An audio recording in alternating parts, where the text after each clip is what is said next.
Добро пожаловать в столицу Удмуртии, город Ижевск. Не видел войны. Я родился значительно позже. Я ее проходил и читал про нее с детских лет. Сколько книг про войну, где как будто все очень похоже. Вам в ответ. Итак, год 1945. Закончилась война. Победа! Победа! Победа! Ехала мимо Варшавы, ехала мимо Орла, там, где русская слава все тропинки прошла. Эй, встречай, с победой поздравляй, нежными руками покрепче обнимай. Эй,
мая 2010 года из Нижнего Новгорода мемориальный состав проследовал по Владимирской, Нижегородской областям, Чувашской республике, Республике Татарстан.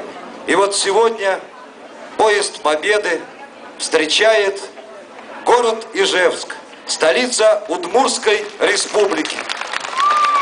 Участники поезда Победы – ветераны Великой Отечественной войны, ветераны-железнодорожники Муромского, Горьковского, Кировского, Казанского и Ижевского отделений Горьковской железной дороги. Давайте поприветствуем их теплыми аплодисментами. В торжественном митинге, посвященном встрече поезда. Нашим ветеранам! Слава победителям!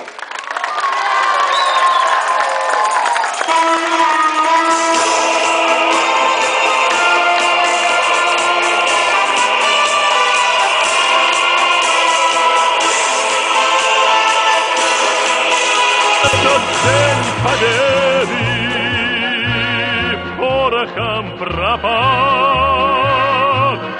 Это праздник с сединою на висках. Это радость со слезами на глазах. День победы, день победы, день победы. День победы, порохом пропах. Это праздник с сединою на висках. Это радость со слезами на глазах. День победы, день победы, день победы.